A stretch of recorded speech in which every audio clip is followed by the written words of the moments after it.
नमस्कार मंडळी, कसे आहात? मजेत ना? आज आपण फरसाणाची सुकी भाजी ही कशी करायची ते पाहणार आहोत. चला तर रेसिपीला सुरुवात करायची आहे. इकडे मी कढई घेतलेली आहे. त्यामध्ये आपण आता असं तेल घालायचं आहे. तेल आपलं गरम झालेलं आहे.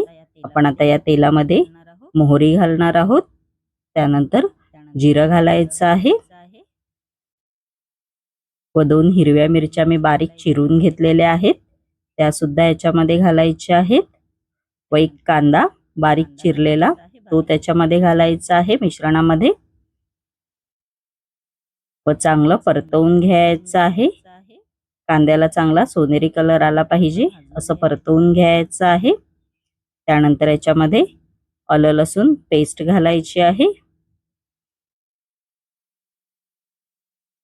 व परतवून घ्यायचं आहे 1 ते 2 मिनिटं. या रेसिपीचा फुल व्हिडिओ मी माझ्या यूट्यूबच्या चॅनलवर अपलोड केलेला आहे. तिकडे तुम्ही जाऊन पाहू शकता. त्यानंतर याच्यामध्ये टोमॅटो घालायचा आहे. एक बारीक चिरलेला, थोडंसं चिमूटभर मीठ घालायचं आहे जेणेकरून टोमॅटो आहे तो मऊसूद होऊन जाईल लवकर व परतवून घ्यायचा आहे.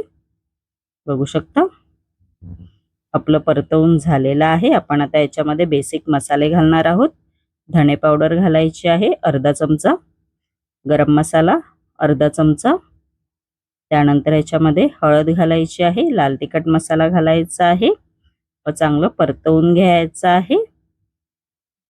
त्यानंतर या मिश्रणामध्ये आपण गरम पाणी घालणार आहोत अर्धा कप. परतवून घ्यायचं आहे. मिश्रणाला चांगली उकळी आणायची आहे. बघू शकता मिश्रणाला उकळी आलेली आहे. आपण आता याच्यामध्ये चवीनुसार मीठ घालणार आहोत व परतवून घ्यायचं आहे. त्यानंतर या मिश्रणामध्ये आपण आता फरसाण घालणार आहोत. बघू शकता तुम्ही मस्तपैकी अशी तर्री आलेली आहे मिश्रणाला. आपण आता फरसाण घालणार आहोत व परतवून घ्यायचं आहे. बघू शकता आपली फरसाणाची भाजी तयार झालेली आहे. थोडीशी कोथिंबीर घालायची आहे. माझी ही रेसिपी जर आवडली असेल तर नक्की माझ्या चॅनलला सबस्क्राइब करायला विसरू नका. धन्यवाद.